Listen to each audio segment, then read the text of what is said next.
Eric Adams, you about to be a one-term mayor. If you keep these mandates in place that de Blasio created, you not going to serve no more than 4 years in office. First of all, this ain't the way to go, bro. You the second black man elected to be the leader of the largest city in America. And to me, the most powerful city in the world. You cannot do this, especially to the kids. Don't force these vax mandates. And I'm saying it just like that. And I don't care if it doesn't get pushed through algorithm. As long as my people share this video and watch it and comment, that's all I care about. I'm getting to this. I'm done with it. This is sick. This is madness.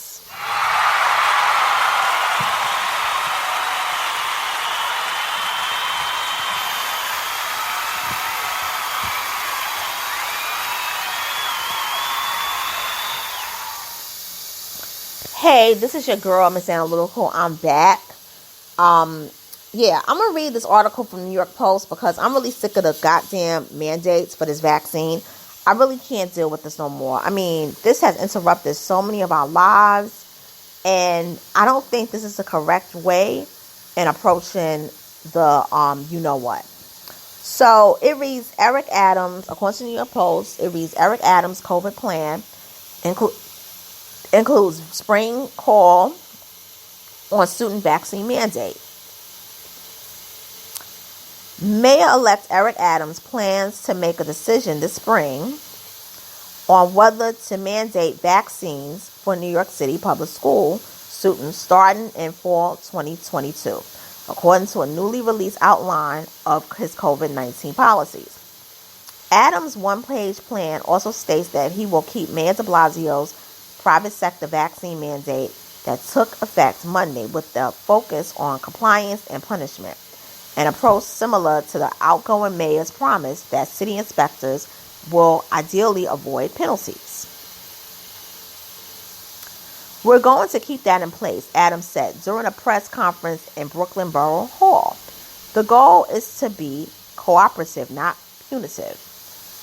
The next mayor has previously not expressed a definitive stance on the policy. The city will immediately study if the mandate, along with other city vaccine requirements, will need to be updated to include obligatory booster doses in lieu of 2 vaccine shots, according to Adams' winter coronavirus agenda, passed out to reporters Thursday morning.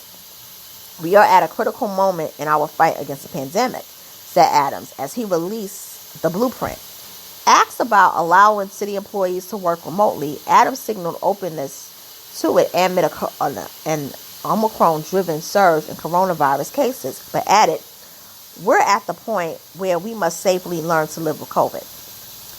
We're going to do that by ensuring people return to work in a safe way, he said, noting he wants municipal workers back at their desks when cases subside. Additionally, the next mayor announced the city would distribute 2 million high-quality masks like the KN95s, 1 million more at-home tests to children, and that de Blasio's test to stay planned for public school students exposed to COVID-19 will be carried out. The plan notes that all other current mandates that de Blasio put in place to slow the spread of COVID-19 will remain in effect. We believe this administration has done a good job in addressing the virus, Adams said, adding that he hopes to improve on communication on the matter when he takes over. Adams, currently the Brooklyn Borough president, will take over for de Blasio at midnight Friday. After rolling out a series of COVID-19 prevention measures, Adams took an early afternoon walking tour of the theater district where he posed for photos on the Times Square red steps and extolled the virtues of the Big Apple's entertainment and nightlife industry. You have a mayor that supports you. You have a mayor that attends Broadway plays. He said, our nightlife employs thousands of people. Just do one thing for me, spend money, he quipped to tourists visiting from Cooperstown during his stroll. Yeah, but see, Adams, here's the problem. Many theater shows in the theater district are closing because of new cases, outbreak cases. Now, I'm going to say something that's going to be real, and this is a reality, and I think that people need to start telling the truth. The people who are getting sick with the Omicron or the Omarion, I'm going to say the Omarion, are many of them who have the 2 and the boost, okay? Let's keep it real. This is the problem that's going on. The problem that's going on is that we're still under the EUA, Emergency Use Authorization. We don't even have a full FDA commissioner. We have an acting commissioner. The only acting person in the U.S. cabinet position. When you go on the FDA sites about the it, and when it pertains to 5 to 11-year-olds, the FDA will tell you, you don't have to give this to your children because the side effects are very, very prevalent. So if it's something that you want to do, you have to read it. So if you want to give it to your kids and something happens to them, you can't blame them. And don't believe me, all you got to do is go to FDA. I actually downloaded it myself. I happened up on it when I was going to the FDA to just read about it in terms of adults. Now, I want people to really think about this whole mandate situation. Everybody is not for the mandates. The people that are for the mandates are those that live in socialist countries or come from socialist backgrounds, whether they live in a socialist country or they are socialists at heart, i.e. de Blasio, okay?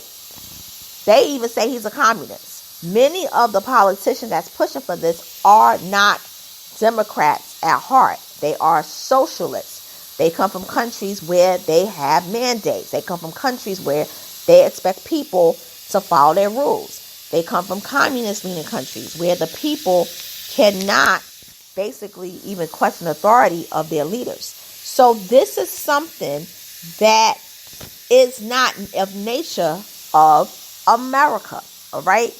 Now, we all know about body autonomy.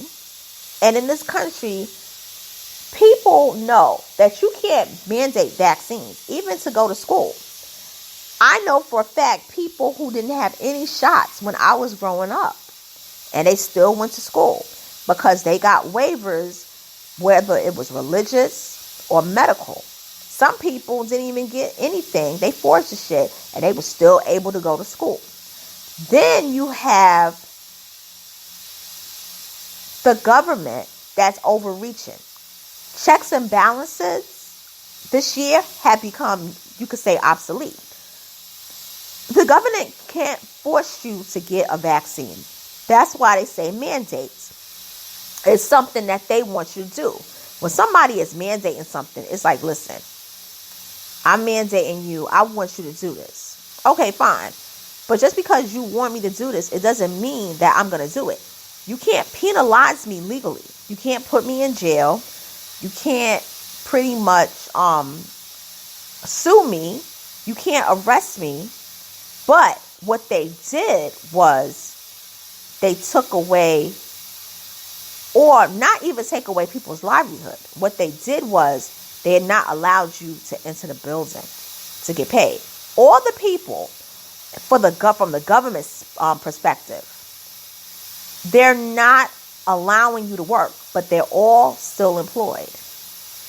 This is the catch. So, except for if you work for NYPD, you still basically are at home, but you're not allowed to enter the building. With NYPD, they're still letting them work because they need them, because many people, believe it or not, are out due to other ailments besides, the COVID. Now, it runs deeper because for a lot of people, it's not working. And we're in the clinical trial stages of the vaccine. So it's not that it's a failing thing. It's not working. But the problem is the government created the mandates to cause people to have to take it if they want to make money, not be employed still, but be able to go to work and make money, because those that can't are still employed. Number 2, to be able to go to school, whether it's on campus or off campus. Number 3, to travel overseas. Number 4, leisure activities, which is the big one. Go to the gym, nightlife, and number 7, even dealing with like relatives who don't even want you at their own events because you're not vaccinated. So this thing caused a huge divide, and it was unnecessary. Now, will say the one thing. If people would have at least worn the mask when they entered public places, especially when they knew they had colds, when they knew they was sick with runny noses and had red eyes, and or better yet, stayed at home, the possibility of the mandate itself with the vaccine would not have happened.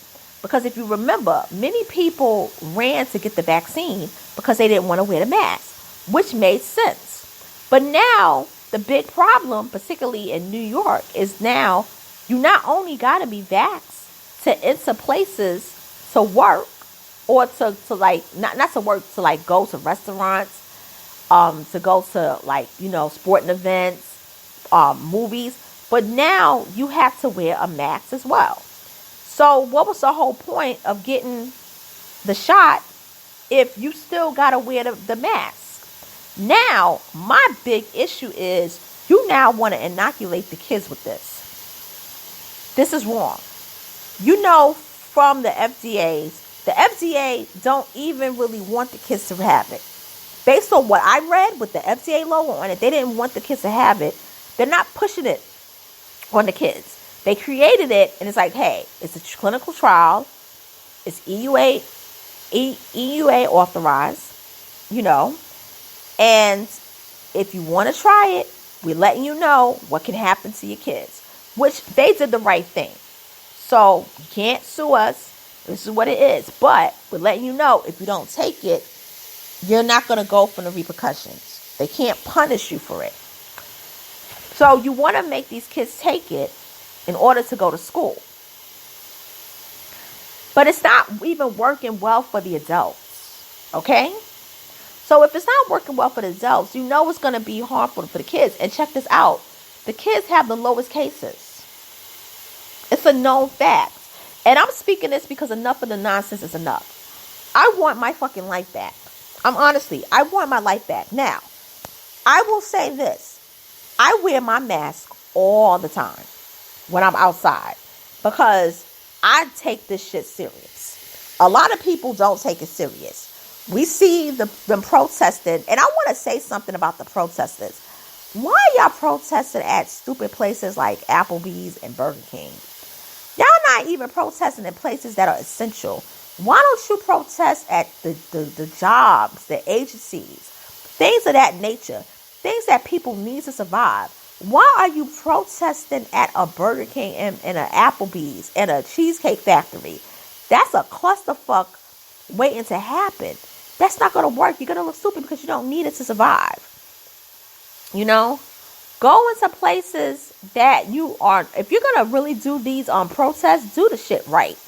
Hell, if you need me to come in there and teach you, I'll teach you my damn self, But y'all ain't got this right either. And I'm going to make a video about that because a lot of y'all looking goofy. Okay? But back to this thing. You, Eric Adams, mayor-elect, and I'm feeling embarrassed because you from the same state as my mother and my mother's parents. You from Alabama. Your parents were from Alabama. You know better than to go along with this fuckery bullshit. But see, this all goes back to the whole thing with black people elected in office.